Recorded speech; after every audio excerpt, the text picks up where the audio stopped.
Hello, everyone. My name is Shazina Ndiapan. I'm a patient services specialist at IPRO ESRD network. IPRO oversees 4 networks, which includes Network 1, 2, 6, and 9. The mission of the network program is to promote healthcare for all ESRD patients that is safe, effective, efficient, patient-centered, timely, and equitable. The topic that I will be discussing will be focused on mental health challenges.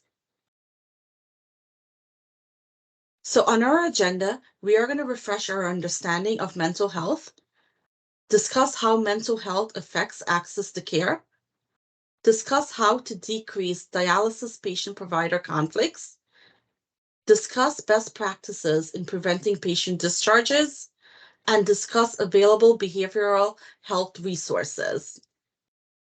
What is mental health? According to CDC, mental health includes our emotional, psychological, and social well being. It affects how we think, feel, and act. It also helps determine how we handle stress, relate to others, and how we make healthy choices. Mental health is important at every stage of life. Anyone can have a mental health moment, but not everyone has a mental health diagnosis, such as depression, anxiety, bipolar disorder, schizophrenia. Statistics. According to the National Alliance on Mental Illness, millions of people are affected by mental illness each year. 1 in 5 adults in the US experience mental illness. 1 in 25 adults in the US experience serious mental illness. Maintaining good mental health is a struggle for a lot of people, and it can be even more difficult and challenging for patients that are living with kidney disease. Many healthcare providers are facing challenges while caring for patients in the dialysis center due to mental health components. Challenges can be stressful, overwhelming, and can cause strong emotions. Learning how to cope with stress in healthy ways can help improve the patient provider relationship. Staying mentally healthy. Keep in mind that this information is located on the IPRO's website, and if you have access to this presentation, the links are active. Here are some techniques that can be used by both staff and patients on staying mentally healthy. The first bullet is an article that talks about 9 ways to improve mental health. For example, tell yourself something positive. How you think about yourself can have a powerful effect on how you feel. Write something down that you're grateful for. Exercising. Exercising can help you reduce stress, anxiety, and depression. Eat a good meal. Opening up to someone. Do something for someone else. This can help you build your self esteem. Take breaks. Go to bed on time. I also have a video and link to mindfulness exercises, which can definitely be utilized and can be beneficial to both staff and patients. There's an article that titles How Mindfulness Helps You Live in the Moment. This article talks about practicing mindfulness, which involves breathing methods, guided imagery, and other practices to help relax the body, the mind, and help reduce stress. Some simple mindfulness practices that you can use to help you through difficult times include yoga, deep breathing, exercising, journaling, meditation, keeping in touch with family and friends. It could be by phone, video chat, in person. Common warning signs of mental illness. According to the National Alliance on Mental Illness, some warning signs includes feeling very sad or withdrawn, trying to harm yourself or making plans to harm yourself, severe out of control risk-taking behaviors that causes harm to yourself or others, sudden overwhelming fear for no reasons, sometimes with a racing heart, physical discomfort, or even difficulties breathing. Significant weight changes. This could be weight loss or it can be weight gain. Seeing, hearing, or believing things aren't real. Excessive use of alcohol or drugs.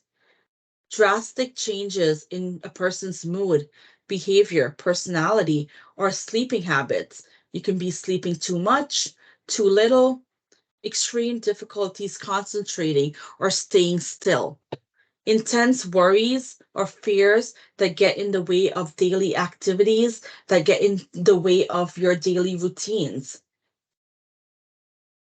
ESRD patients and mental health.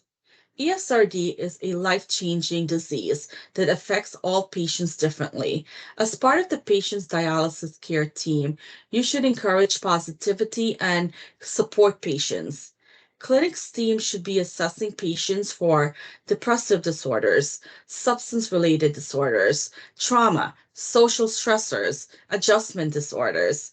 Patients should then be provided with emotional support, reassurance, counseling, and education on available resources on mental health services. Why do patients become challenging? There are so many different reasons why patients may exhibit challenging behaviors in the clinic. Some reasons may include untreated mental health diagnosis, such as post-traumatic stress disorder, depression, anxiety, adjustment disorder. It can be related to alcohol or substance abuse, communication barriers, which can be due to language barriers or a patient having difficulties expressing themselves, health literacy, fear, lack of social support, medical conditions such as dementia, Alzheimer's disease, brain injury, a stroke, psychosocial issues such as life experiences, family issues, social status such as your finances, your employment, race. How does mental health affects access to care? Mental health can trigger non-adherence to treatment by missing or shortening treatments. It can cause non-adherence with medication regimen. It can trigger patients to misuse drugs or alcohol as a way to cope with mental health issues such as stress and depression. It can lead to behavioral outbursts such as verbal outbursts, making threatening statement, physical abuse. How to help patients overcome challenges. We need to assess the situation from the patient's perspective. We need to outline strengths and weaknesses, create a plan with the patient focusing on their strength to help them overcome any barriers. We need to provide support or any type of resources that may be beneficial to the patient. We need to involve the patient in their treatment plan as much as possible. We need to provide education to patients so they can make informed decisions. We can identify and set goals for treatment. Most importantly, it's very important for staff to meet the patient where they are. We need to strengthen relationships with patients and build trust by following up with patients and following through with any planned action. We need to maintain open and respectful communication, be sincere, be approachable. Do the little things to make a big difference. Ask patients, how are they feeling? Smile, make eye contact.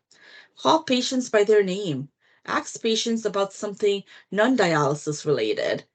Provide flexibility to help patients feel better and succeed with life plans and goals. Respond immediately to patients' needs.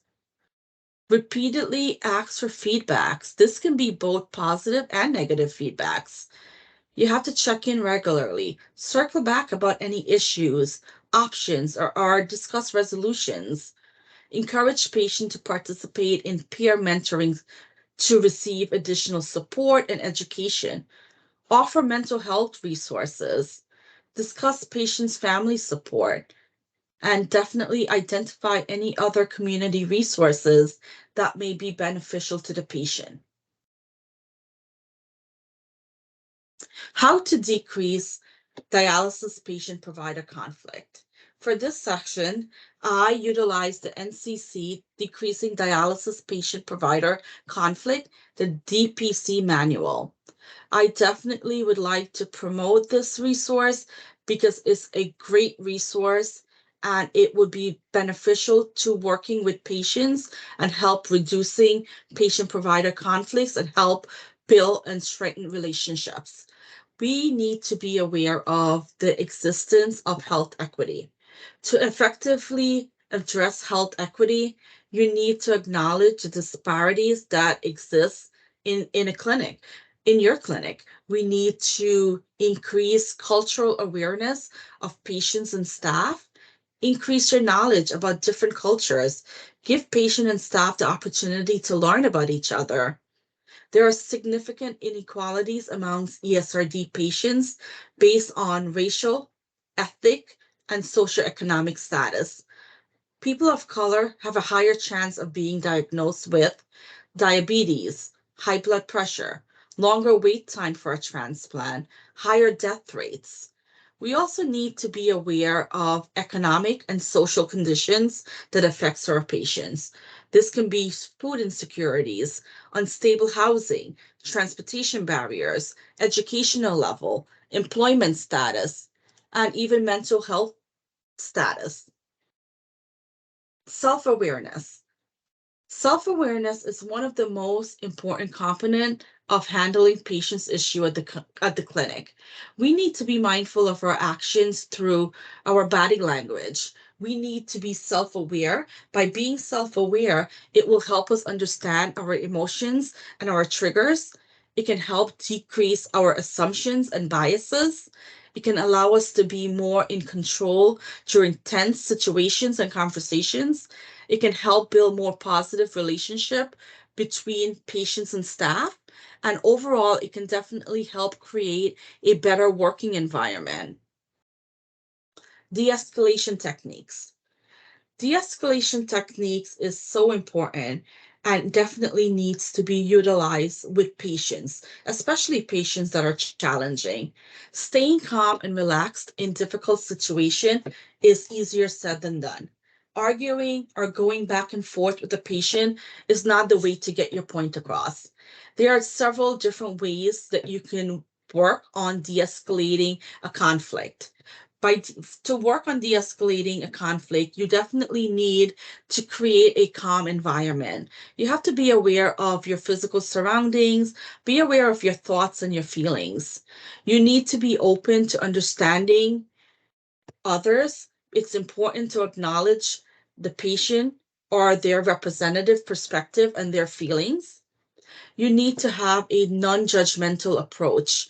You need to maintain an objective and a professional approach when dealing or working with patients and families. You need to focus on the issue. Do not lose sight of the issue that triggered the disagreement. You have to try to stay focused. Look for solutions.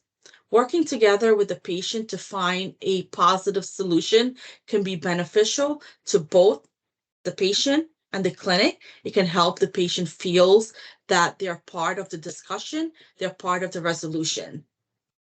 Implement agreement. Continue to communicate. You need to continue to communicate so you can follow up and monitor and get an idea, get an update on the progress of the interventions put in place.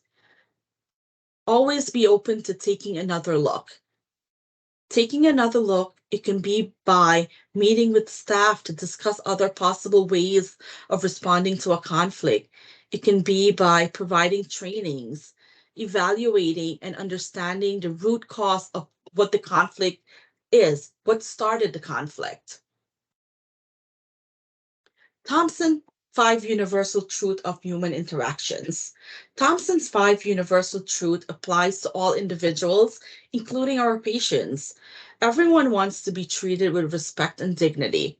Respect, understanding, and forgiveness can connect all individuals, and it can help improve the patient-provider relationship. Everyone rather be asked than be told. Everyone would want to be informed as to why they're being asked to do something. You want to know why. Everyone wants to be given options rather than threats. Be open with communication with patients. Be open to suggestions. Everyone wants a second chance when they make a mistake. Managing aggressive patients to prevent violence and discharges. We need to focus on safety and ways to de-escalate a conflict, ways to de-escalate the situation. We can do this by taking deep breaths and reflecting on what triggered the situation. Maintain your distance from the patient for safety. Be mindful of your body language when you're communicating. You have to remain calm, watch your tone of voice. Assign one person to communicate with the patient. Use active listening, reflecting skills. Provide reorientation, set boundaries and expectations. Provide realistic options when possible. Best practices in preventing discharges. Step 1. Identify the area of concern. Determine the specific behavior, such as verbal abuse or vague threats. Identify mental health history if applicable, and the patient's level of understanding and ability to comprehend the severity of their action. You have to find out if the patient is able to understand what happened, if they're able to comprehend the situation. We need to find out, are these behaviors new? Has the patient ever treated any staff member this way? Find a why. Identify any triggers leading to the behavior. You have to dig deep, do a full assessment. Review Medicare conditions for coverage. Are these behaviors consistent with the clinic's policy and procedure? Ask yourself, review, what is the clinic's policy and procedures? Step 2, identify issue with the team and the patient. You definitely have to talk with your staff about the patient's behavior, including any triggers, and discuss de-escalation techniques, and discuss how management can intervene to assist and help with the situation. You need to meet with the staff, the PCT, one-on-one to gauge their emotions and how they are coping with the scenario. Offer the staff an alternative methods of professional communication. Schedule a care plan conference with the patient, their chosen support, and the IDT team to discuss and mitigate the situation. Outline the patient's concern. Focus on trying to identify a solution or focus on compromising for each of the concerns. Come to an agreement with the patient. Step 3, creating a plan of action. You need to mark the patient unstable and complete an assessment.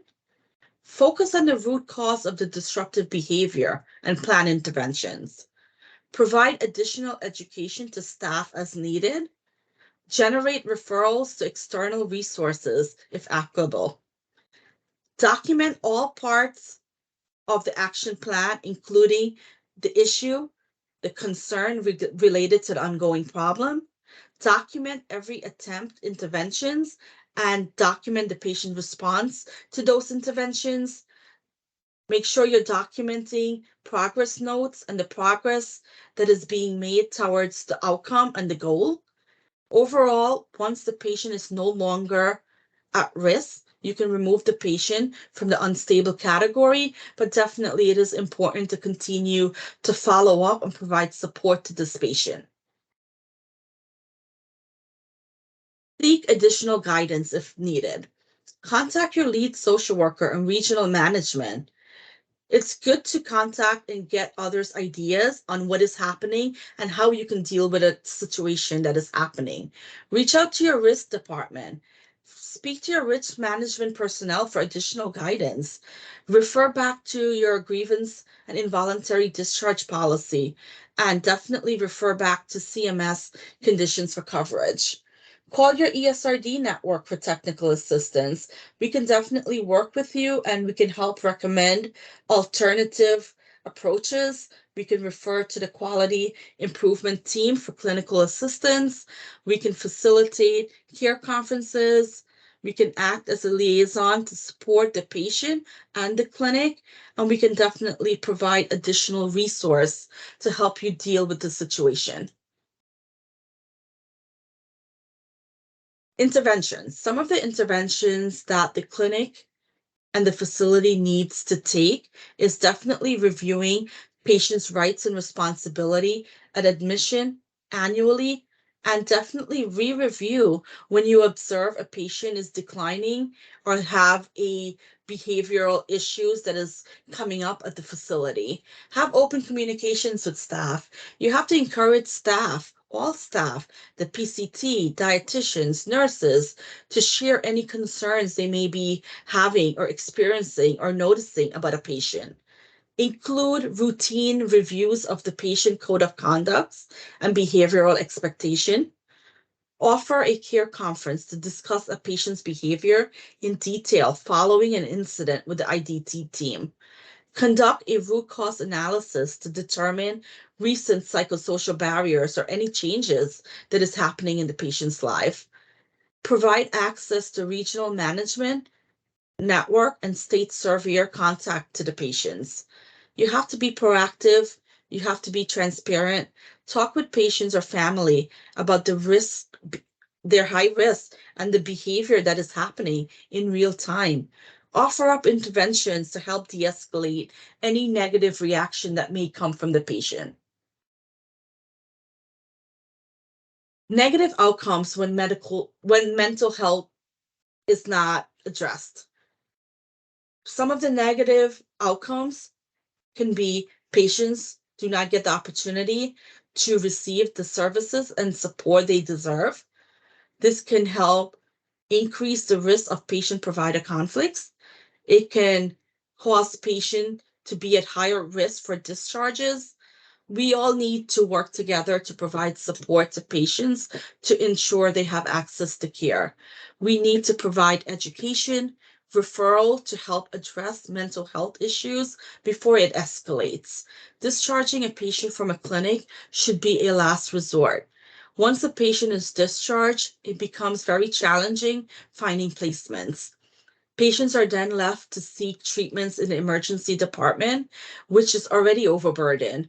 Due to wait times and challenges getting patients in the ED, patient tends to stop treatment, which leads to higher death rates. No one wants to face mental illness. No one wants to have mental health challenges. No one wants a mental health diagnosis, but the numbers are rising.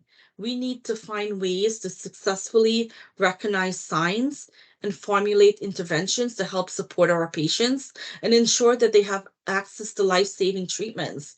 The network continues to advocate for patients that have been discharged by promoting the Second Chance program. So definitely we encourage if any of your clinic is willing to give a patient a second chance to receive life-saving treatment, we definitely would love to work with you and we encourage you to outreach to the network. Network resources. So the network has a lot of resources that you can utilize. One of the resources is called Shatter the Stigma, Flipping the Facility Culture Frequently Asked Questions. This resource has questions and answers on how to approach patients about mental health. It talks about what is the first steps facilities should take when it comes to reducing stigma around talking about depression and other mental health issues. This resource also talks about working with diverse patient population and how stigma can affect patients from different ethnicity and races differently, and what facility can do to help increase staff awareness. Stop the stigma surrounding depression. This resource talks about stigma, shame associated with depression or other mental health issues. It talks about public, self, and institutional stigma and how it relates to dialysis patient and the harmful effect of remaining silent when it comes to mental health. Another resource is important information for kidney disease patient about substance use disorder. As many of as many as 19% of hemodialysis patients has a diagnosis of substance use disorder. This resource has 11 questions referring to typical behavior of people who have substance use disorder. This resource talks about how substance use disorder can affect your kidney. So I think this is definitely a good resource that clinic can utilize and even provide to their patients. Another community resource, and this is a resource that was created by NCC, and we definitely like to promote this. Decreasing patient provider conflict, the DPC manual. Throughout my presentation, I referenced this resource and I used it a lot. And we continue to use this on a daily basis when we work with patients and facilities. So this resource talks about health equity, self-awareness, de-escalation techniques. It gives you tips on what to do when conflict occurs, depending on specific case scenarios. It has group discussion topics in there. So I definitely highly recommend for a facility to utilize this resource. Mental Health America has an online screening, which is one of the quickest and easiest way to determine if you're experiencing mental health condition. This is not a way to diagnose yourself, but it's a way that you can utilize. And this resource has a test on depression, anxiety, PTSD. So we definitely encourage you all to utilize this and definitely follow up with your physician, mental health provider if further questions or concerns arises. Some additional community resource is STAMHSA, Behavioral Health Treatment Service Locator. You can use this to search for treatment facilities across the United States for mental health or substance use and addiction. Psychology Today, you can browse an online directory of mental health professionals in your area. American Psychological Association. It's a psychologist locator. It's an online locator that it makes it very easy for you to find a practicing psychologist in your area. The Renal Network Support. The Renal Support Network. It's a helpline for peer support hotline. It is a great resource, and we definitely encourage facility to refer patients to this renal support network. So I definitely want to thank you all for listening to this presentation. If there's any questions or concerns, any guidance that you need, you're always welcome to outreach to the network. And again, thank you all for listening.